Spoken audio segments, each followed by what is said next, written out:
Hello friends, so today we will learn about the Faraday's second law of electrolysis. First we will see the statement. What is the statement of Faraday's second law of electrolysis? So see, it states that when the same amount of electricity is passed through different cells containing different electrolytes and arranged in series, the amounts of substances oxidized or reduced at the respective electrodes are directly proportional to their chemical equivalent masses. अभी यहाँ देखो कि हर एक word का कुछ meaning है, हर एक word का मीनिंग हम लोगों को पहले अच्छी तरह से समझ के लेना है। फिर से स्टेटमेंट देखो, it states that when the same amount of electricity, हम लोगों ने फैराडेज का first law of electrolysis study किया है। वहाँ हम लोगों ने इलेक्ट्रिसिटी या चार्ज को Q से डिनोट किया था, ठीक है। Q is equal to IT। Q की क्या वैल्यू है? IT, current flowing through the circuit into time, मतलब कितने टाइम के लिए वो करंट जो है वो फ्लो हो रहा है। I इंटू टी का प्रोडक्ट जो था वो था Q। तो ये जो Q की वैल्यू है वो सेम रहेगी। फर्स्ट लॉ ऑफ इलेक्ट्रोलिसिस में हम लोगों ने एक ही सेल लिया था, लेकिन यहाँ हम लोगों को दो सेल्स लेना है, ठीक है। इस तरह से दो सेल्स या दो से ज्यादा भी सेल्स हो सकती है। तो उसके लिए ये जो है फैराडे जो साइंटिस्ट है उसने अपना ये सेकेंड लॉ ऑफ इलेक्ट्रोलिसिस दिया था। अभी यहाँ देखो, दो सेल्स जो है, एक सेल में CuSO4 का सॉल्यूशन यानी कॉपर सल्फेट का सॉल्यूशन लिया है, सेकंड सेल में AgNO3 का सॉल्यूशन यानी सिल्वर नाइट्रेट का सॉल्यूशन लिया है। फिर से स्टेटमेंट देखो, it state that when same amount of electricity is pass through different cells containing different electrolytes. यहाँ इलेक्ट्रोलाइट्स क्या है? Copper sulphate. यहाँ कौन सा इलेक्ट्रोलाइट यूज किया है? Silver nitrate. And arrange in series. In series आप लोगों ने स्टडी किया होगा फिजिक्स में। इन सीरीज अरेंजमेंट कैसी होती है? यहाँ एक सेल जो अटैच है, ठीक है, ये स्मॉल जो लाइन है वो निगेटिव इलेक्ट्रोड इंडिकेट कर रही है, जो बिगर लाइन है वो पॉजिटिव इलेक्ट्रोड जो है वो इंडिकेट करती है। तो लेकिन एक ही सेल क्या कर रही है? दोनों भी जो इलेक्ट्रोलाइट है वहां से ये जो है थ्रू इलेक्ट्रोड्स ज्वाइन किए गए हैं, या ये दो जो इलेक्ट्रोड है यहाँ से इस तरह से ज्वाइन किए गए हैं, और ये जो दो इलेक्ट्रोड है यहाँ से इस तरह से ज्वाइन किए गए हैं, सो दैट जो भी करंट पास हो रहा है, ठीक है, तो दोनों भी सेल में एक ही करंट पास हो रहा है, और जो टाइम है वो भी फिक्स है। फिक्स टाइम के लिए करंट जो है वो पास हो रहा है, मतलब इलेक्ट्रिसिटी की जो वैल्यू है वो सेम है। तो उसे बोलते हैं इन सीरीज कनेक्शन, मतलब दोनों भी सेल में जो करंट पास हो रहा है वो सेम रहेगा for same period of time. तो उसे बोलेंगे सीरीज का जो है वो कनेक्शन। इस तरह से सीरीज में दो सेल्स जो है वो अरेंज की गई है। The amounts of substances oxidize और reduce at the respective electrodes, ठीक है। तो यहाँ जो है, यहाँ नेचुरली हम लोगों ने जो स्टडी किया है, इलेक्ट्रोलाइसिस में क्या होता है? ऑक्सीडेशन होता है और रिडक्शन होता है। तो जो भी ऑक्सीडाइज हो रहा है, ठीक है, उसकी भी रिएक्शन हम लोग देखेंगे कि कौन से इलेक्ट्रोड पे क्या हो रहा है, कौन सी प्रोसेस हो रही है। लेकिन जो भी सब्सटेंस जो है या एलिमेंट है ऑक्सीडाइज हो रहा है, या एक सब्सटेंस जो होगा वो रिड्यूस होगा एट द रिस्पेक्टिव इलेक्ट्रोड, ठीक है, जो इलेक्ट्रोड पे एक इलेक्ट्रोड पे ऑक्सीडेशन होने वाला है, एक इलेक्ट्रोड पे रिडक्शन होने वाला है, are directly proportional to their chemical equivalent masses, ठीक है। तो जो भी अमाउंट मिल रहा है प्रोडक्ट का, तो वो किसके साथ डायरेक्टली प्रोपोर्शनल रहेगा? To their chemical equivalent masses.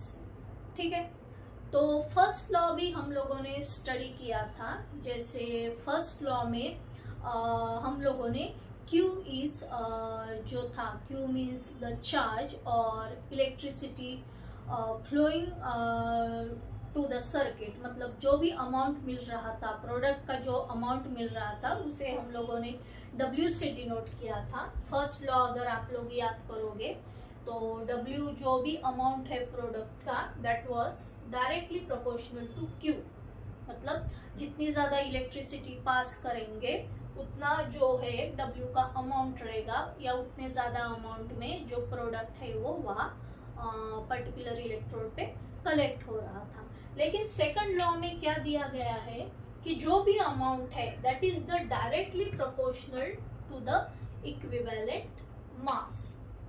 ठीक है, सपोज इसे इक्विवेलेंट मास अगर डिनोट करते हैं तो जो भी प्रोडक्ट मिल रहा है उसका वेट डायरेक्टली प्रोपोर्शनल किसके साथ रहेगा? टू द इक्विवेलेंट मास, उसके ही इक्विवेलेंट मास के साथ में डायरेक्टली प्रोपोर्शनल रहेगा।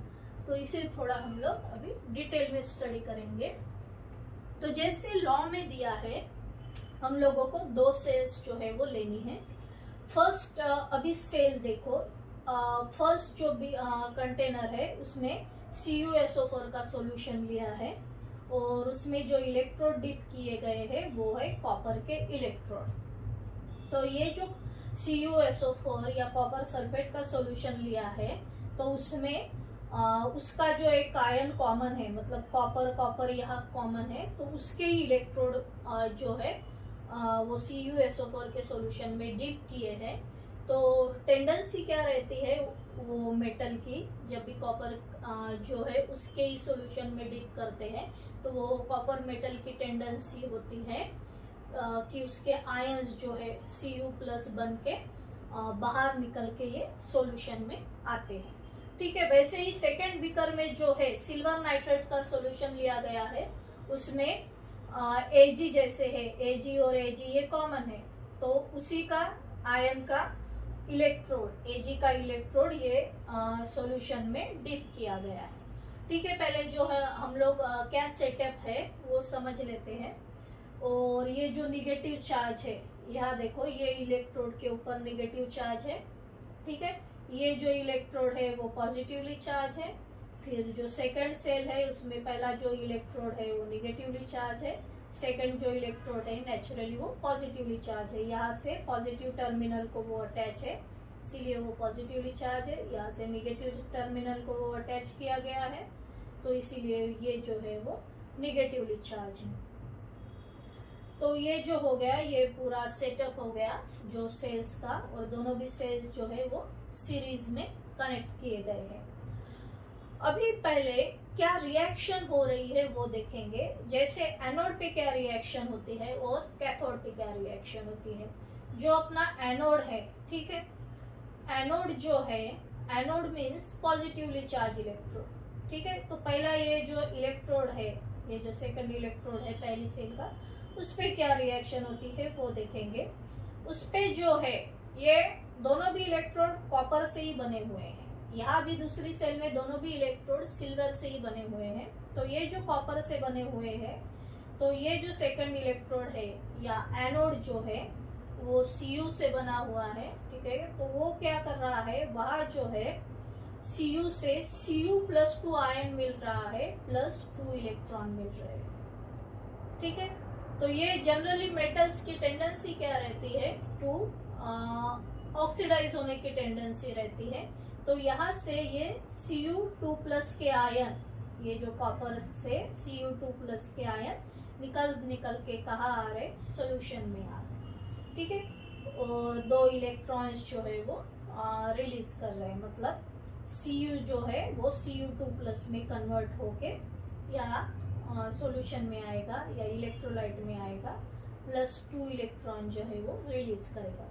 तो पहले रिएक्शन में इलेक्ट्रॉन जो है वो रिलीज हो रहे हैं, तो वो इलेक्ट्रॉन कोई तो भी एक्सेप्ट करेगा। एक्सेप्ट कौन करेगा, कैथोड पे देखो, कैथोड पे क्या रिएक्शन हो रही है, कैथोड पे Cu2+ के जो आयन है वो 2 इलेक्ट्रॉन एक्सेप्ट करके कॉपर में कन्वर्ट हो रहे हैं। तो यहाँ ये जो सॉल्यूशन लिया है, कॉपर सल्फेट का जो सॉल्यूशन लिया है, तो इस सॉल्यूशन में भी Cu2+ के आयंस रहेंगे प्लस SO4 2- के भी आयंस रहेंगे। तो ये आयंस क्या कर रहे हैं, ये आयंस यहाँ से इलेक्ट्रॉन जो है वो एक्सेप्ट कर रहे हैं।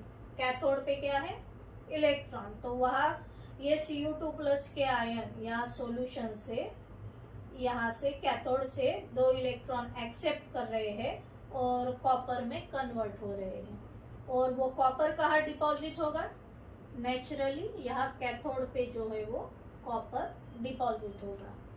ठीक है, यहाँ भी क्या होता है कि जैसे यहाँ कॉपर के भी आयन से, सॉल्यूशन में कॉपर के आयन से, फिर जो अपना ये कॉपर सल्फेट का सॉल्यूशन है वो वाटर में बनाया गया है, तो वाटर के भी मॉलिक्यूल्स प्रेजेंट रहते हैं। वाटर के मॉलिक्यूल्स की भी टेंडेंसी है ऑक्सीडाइज होने की या रिड्यूस होने की, लेकिन ये कॉपर का क्या है, स्टैंडर्ड रिडक्शन पोटेंशियल ज़्यादा है, इसीलिए कॉपर के आयन जो है वो इलेक्ट्रॉन एक्सेप्ट करके यहाँ जो है वो कॉपर मेटल जो है वो फॉर्म करते हैं, या कॉपर जो है वो यहाँ डिपॉजिट होता है।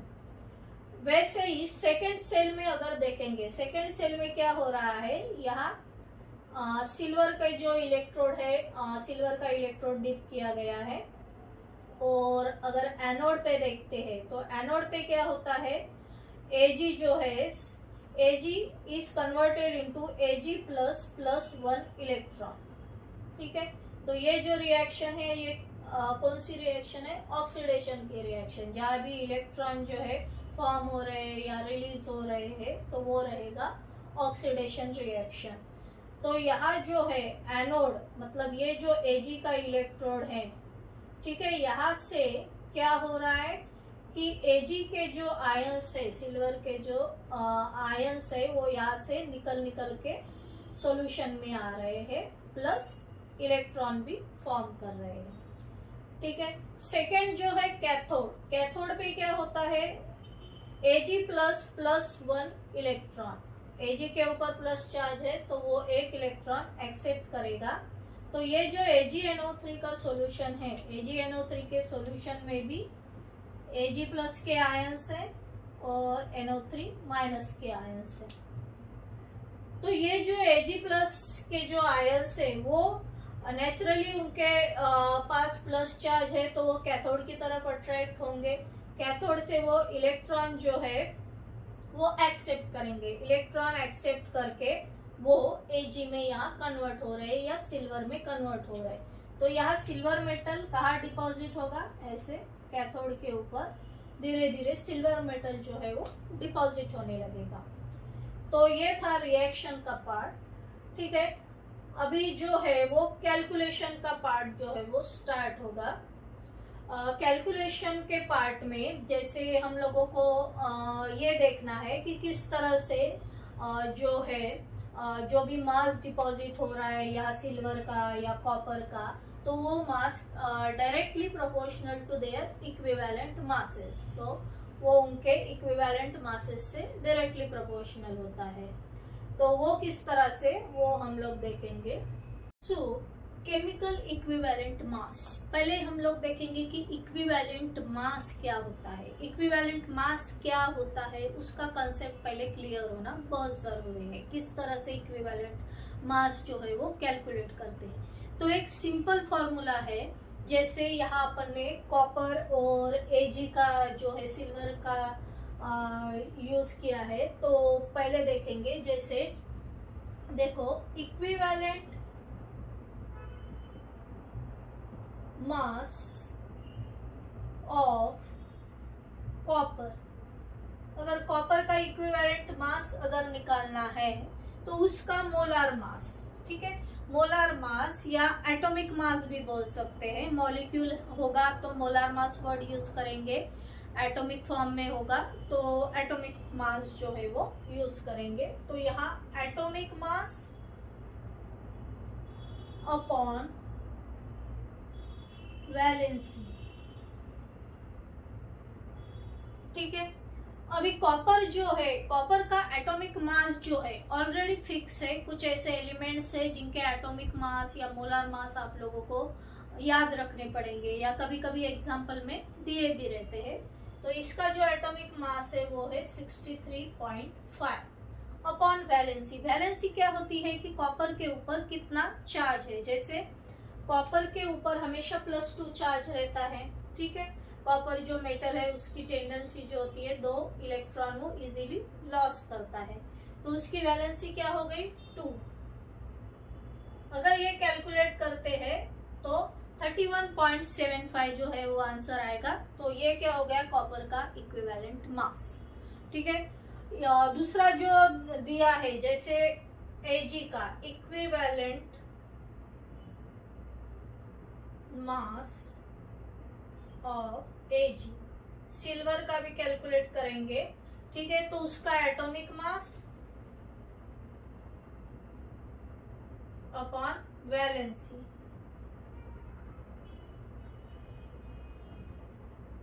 तो Ag जो है इसका जो एटॉमिक मास है वो 108 रहता है।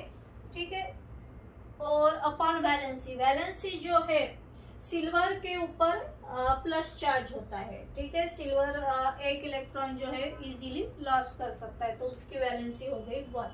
तो आंसर यहाँ मिलेगा 108। तो 108 क्या रहेगा उसका इक्विवेलेंट मास। तो अभी आप लोगों को पता चल गया कि इक्विवेलेंट मास क्या होता है।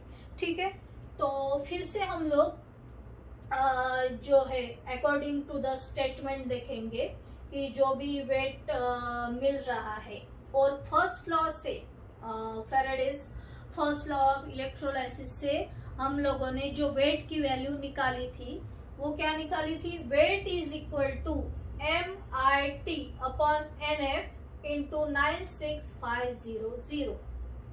ठीक है, अगर आप लोगों को याद हो तो फर्स्ट लॉ से जो भी वेट डिपॉजिट हो रहा था उसकी वैल्यू क्या मिली थी, M means molar mass, I current flowing through the circuit, T time in seconds, upon NF क्या था, ये जो NF था वो था इसे वैलेंसी फैक्टर भी बोलते हैं, तो NF इंटू 96500। और यहाँ से हम लोगों ने क्या किया था, N ये जो है M अपॉन NF वही इक्विवेलेंट मास रहता है। ठीक है, यहाँ मैंने वैलेंसी लिखा है लेकिन ये जो N फैक्टर है वो भी क्या रहता है, जितनी वैलेंसी रहती है उतना N फैक्टर का वैल्यू रहता है। तो M अपॉन NF क्या मिलेगा, E, that is the equivalent मास। तो ये भी फॉर्मूला हम लोगों ने ऑलरेडी देखा है Faraday's first law of electrolysis में। So weight is equal to EIT upon 96500। अभी क्या करेंगे, जैसे यहाँ 2 सॉल्यूशंस दिए हैं फॉर कॉपर सल्फेट सॉल्यूशन, यहाँ वेट जस्ट Cu करके यहाँ लिखा है, तो क्या मिलेगा E ऑफ CuIT अपॉन 96500। ठीक है, सेम फॉर्मूला हम लोग AgNO3 के लिए भी लिख सकते हैं। जो भी वेट डिपॉजिट होगा उसकी वैल्यू क्या होगी, only weight of Ag deposited equal to equivalent mass of Ag upon IT upon 96500। तो सपोज यहाँ से, ठीक है, with the help of this formula हम लोगों को वेट ऑफ कॉपर कितना डिपॉजिट होगा उसकी ये वैल्यू मिल रही है, वेट ऑफ सिल्वर कितना डिपॉजिट होगा उसकी ये वैल्यू मिल रही है, और इक्विवेलेंट मास क्या होता है ऑलरेडी हम लोगों ने देखा है। तो अभी नेक्स्ट स्टेप हम लोग क्या करेंगे, ये अभी क्लियर हो गया कंसेप्ट, तो ये पहले रख कर देते हैं। तो नेक्स्ट हम लोग क्या करेंगे, अभी 2 जो इक्वेशन है, इक्वेशन 1 है 2, तो इक्वेशन 1 को इक्वेशन 2 से जो है वो डिवाइड करेंगे। ठीक है, तो यहाँ मैं लिखती हूँ डिवाइडिंग इक्वेशन 1 बाय 2। ठीक है, यहाँ अभी देखो WCU upon W Ag that is equal to WCU की क्या वैल्यू है, ECU RT अपॉन 96500, ठीक है, डिवाइडेड बाय ये पूरी जो वैल्यू है EAG RT डिवाइडेड बाय 96500, ठीक है, डिवीजन कर रहे हैं, सेम वैल्यूज नेचुरली जो है कैंसिल करेंगे, ये 96500 96500, उसकी जगह आप लोग F भी लिख सकते हो क्योंकि 1 फैराडे यानी 96500 होता है। और क्या कट हो सकता है, यहाँ मैं I इंटू टी कट कर रही हूँ। क्यों कट कर रही हूँ, क्योंकि हम लोगों ने ऑलरेडी देखा है कि सीरीज में कनेक्शन है, तो ये सेल में जितना करंट पास हो रहा है उतना ही करंट ये सेल में पास हो रहा है और उतने ही टाइम पीरियड के लिए पास हो रहा है, मतलब इलेक्ट्रिसिटी की वैल्यू क्या है, सेम है, तो इसीलिए I T जो है वो कट हो जाएगा। अभी क्या बचा है, WCU अपॉन WAG, ठीक है, इक्वल टू क्या मिल रहा है, E of CU upon E of AG, तो ये इक्वेशन हम लोगों को मिल रहा है, ठीक है। इसी को हम लोग डायरेक्टली प्रोपोर्शनल बोलते हैं।